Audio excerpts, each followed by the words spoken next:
What's cracking, Jack? It's week 13 of the NFL, and you're in the jungle. I've got the best bet for all 11 games on the slate for Sunday, and I'm going to give them to you right here, right now.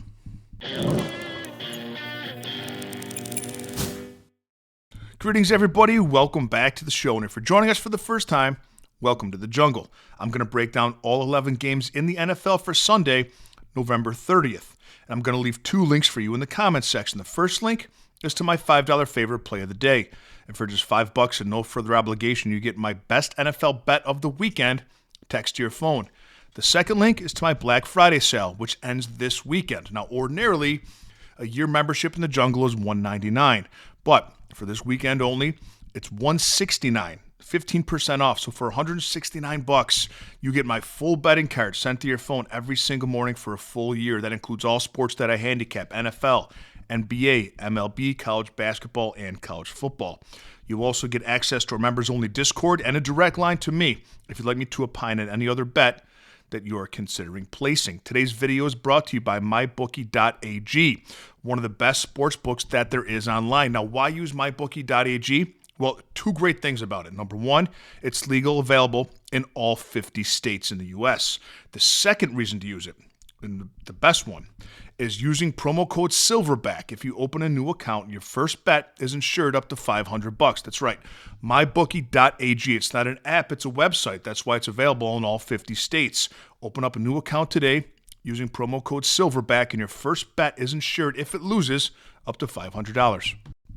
Our quest begins in Cleveland with the 49ers laying 5.5 against the Browns. Over-under is set at the lowest of the year, 35.5. And I don't think it's low enough. I like the under, although it's a very low number. It's low for a reason. The Browns' defense has been absolutely dynamite at home this season. I'm going to read you the Browns' opponents at home and the amount of points that they scored. Cincinnati, 17. Green Bay, 10. Miami, 6. Minnesota, 17. Baltimore, 16. San Francisco's not getting to 20. And although the 49ers' defense is banged up, the Browns' offense is impotent. It's very basic with Shedeur Sanders at quarterback. Now, you can see the reason why Dillon Gabriel was a starter over Sanders. Gabriel ran the system poorly, right, but the system that the Browns had.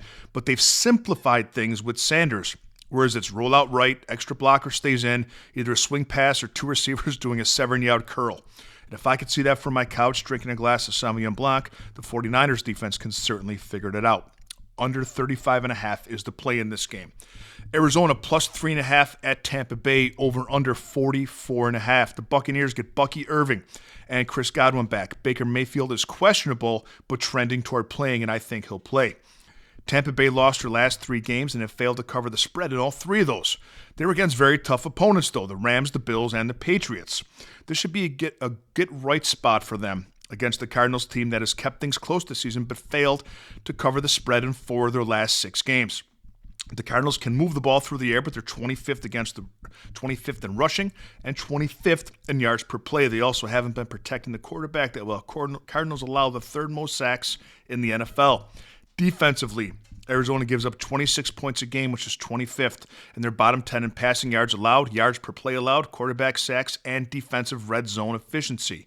I think Tampa Bay gets a shot in the arm with their players coming back, and the Cardinals will be in over their head as Tampa Bay tends to beat up on lesser teams. Lay the points with the Bucks. Falcons minus 2.5 in the Meadowlands taking on the Jets. The over-under, 39.5. Now, once upon a time, weeks and weeks ago, I believed in the Falcons, but they stopped being able to run the ball or move the ball in any way. What began as a potent offense is now 26th in scoring, 29th in third down conversions. And believe it or not, the Jets are ranked ahead of them in both those categories offensively. The Jets have the resemblance of an offense, at least with Tyrod Taylor at quarterback instead of Justin Fields. And New York can run the football. They're 7th in rushing yards, running for 136 a game. Atlanta cannot defend the run. They're 26th against the run, allowing 134 yards a game on the ground.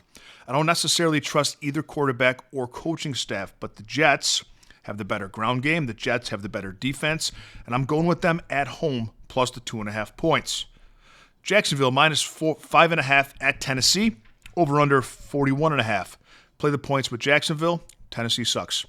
Rams minus 10.5 at Carolina, over under 44.5. Carolina's had a good season. They're 6-6. They've been able to rely on their run game and not put too much responsibility on quarterback Bryce Young. When he's had to make throws and Carolina is in obvious passing situations, that's when they struggle. And that will be the case against the Rams, that I believe is the best team in the NFL. The Rams score 28 points a game and give up a league-low 16.3 points a game. The Rams are top 10 in every metric offensively and defensively that matters. They're well-coached, and I believe that Matthew Stafford is the best quarterback in the NFL this season. Carolina won't be able to play from behind, and the Rams will keep their foot on the gas pedal. Lay the big number with Los Angeles. New Orleans plus 5.5 at Miami. Over under 41.5. I like the Dolphins minus the points. They're 3-3 at home, coming off of a bye, and 2 straight wins against Buffalo and Washington. They're 56% against the spread this season, and their offense is looking better. They scored 30 points or more in 2 of their last 5 games.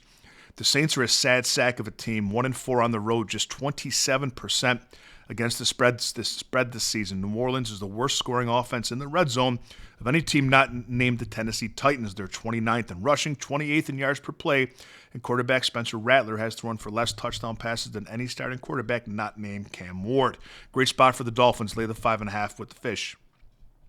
Houston plus 3.5 at Indianapolis. Over-under is 44.5. Take the points with Houston. The Colts are coming back down to reality.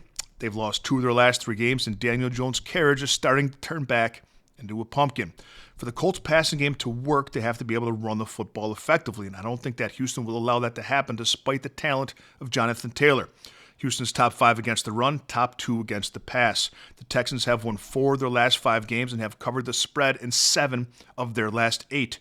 The Texans' offense is also starting to get a little bit healthier, and I think Houston can make a playoff push, and if they do, this is a very important game for them to do so. Take the points with the Texans. Minnesota plus 11.5 at Seattle, over under 40.5. Undrafted quarterback Max Brosmer making his NFL debut for the Vikings against the Seattle defense that has been absolutely ruthless against opposing quarterbacks. The Seahawks defense is first in quarterback hurries, second in quarterback hits, and fourth in quarterback sacks. And there's a Seattle offense that's second in scoring, fourth in passing yards, and first in the NFL in yards per play, averaging 6.3 yards per snap. Seattle with a point differential this season of plus 107. Minnesota minus 31 point differential on the year. Lay the big number with the Seahawks. Buffalo minus 3 at Pittsburgh, over under 45.5. I like the under. Josh Allen was sacked 8 times last week. The Bills' offensive line has not looked good against the pass rush, and both of their starting tackles are out for this game. And although the Steelers' defense hasn't been great this season, one thing they have done well is get after the quarterback. Pittsburgh is 5th in sacks and 3rd in quarterback hits.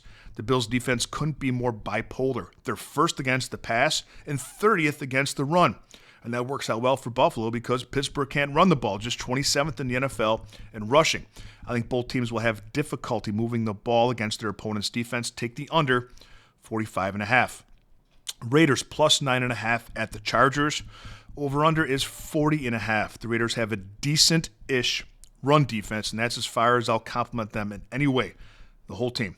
They can't stop the pass. They can't do anything offensively. The Saints, Titans, and Raiders are in a separate category of bad all by themselves this season. The Chargers have a good passing offense. They're a pass-first team. They're coming off of a bad offensive game against the Jaguars. I look for the Chargers to get right in this game. Lay the 9.5 with Los Angeles. And the last game we're looking at, Sunday night game, the one that's going to have a lot of comments in the comments section, I'm sure, and the one that you guys will disagree with me on, but I think that you should tail me here. It's Denver minus 5.5 at Washington. Over under 43.5. Marcus Mariota has been better than Jaden Daniels this season. He has a better touchdown to interception ratio, better completion percentage, better quarterback rating, more yards per pass, and more yards per rush. The Broncos defense is elite, probably the best and the second best in the NFL after the Rams. I go Rams, Broncos, Texans in my rankings. But their offense, well below average. This is a Broncos team that set a record a couple weeks ago by having more penalties than first downs against the Raiders and only beat those pesky Raiders 10-7. The Broncos were subpar in every offensive metric, and Bo Nix is 26th in passer rating, 1 spot below Spencer Rattler and 1 spot above Kirk Cousins. Denver has won 7 straight games, but all of them have been close. They don't pull away from anyone because of the inefficiency of their offense. In fact, those 7 wins, they've covered this number of minus 5.5, just one of them. The Commanders are coming off of a bye at a much-needed time after losing 6 straight games, but I trust them after a week off to keep this within the number of 5.5 against a Denver offense and a Broncos team that's just 3-2 on the road straight up this season. Take the 5.5 with the Commanders. Have a great day, Jungle Nation. Put your favorite football picks in the comment section, and I'll see you next time with a little more money in your pocket.